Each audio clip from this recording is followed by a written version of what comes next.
This past May, disciples in our global fellowship participated in a month of missions called Eyes That See through the All Nations app. Many of you joined us to plead with God, scatter the seed of the gospel, and give to meet the financial need. We went on a world tour, seeing what God is doing all over the globe and learning about the needs of churches we support with our missions giving. And what an inspiring time it was. Here are some highlights. I downloaded the app and start to watch the videos. Not only my faith was building, and I keep going just to creating more connection with my neighborhoods, with my families.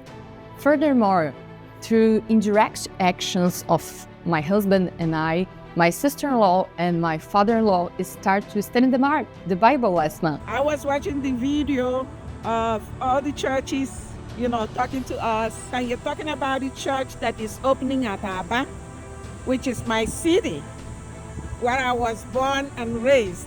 So I am so happy that our church is going to be planted in my city. The church here in Philadelphia got to see that the world is much bigger than Philadelphia, believe it or not.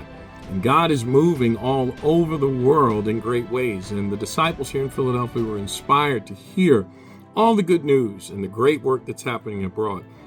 Number two, it helped us to understand that some of the challenges we face stand pale in comparison to some other countries.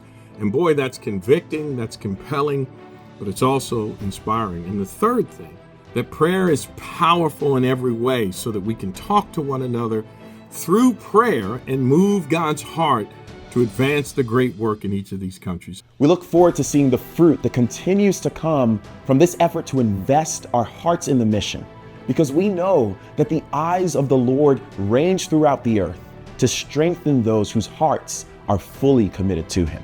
As we look ahead, I want to ask you to mark your calendars for our next month of missions in May 2025. The Global Mission Service Team is working to make this one even better than the last. And we believe that if we come together in this way, God will bless our oneness of heart. Lastly, starting on September 9th, we want to introduce Missions Mondays on the All Nations app, where we'll continue to highlight God's power being displayed worldwide and the need for workers to partner with Him. God's desire is for the world to know Him. Let us pray for His heart to become our own, and for Him to give us eyes that see. Be sure to download the All Nations app so you can keep up to date with all the inspiring things happening around the world with our churches. God bless.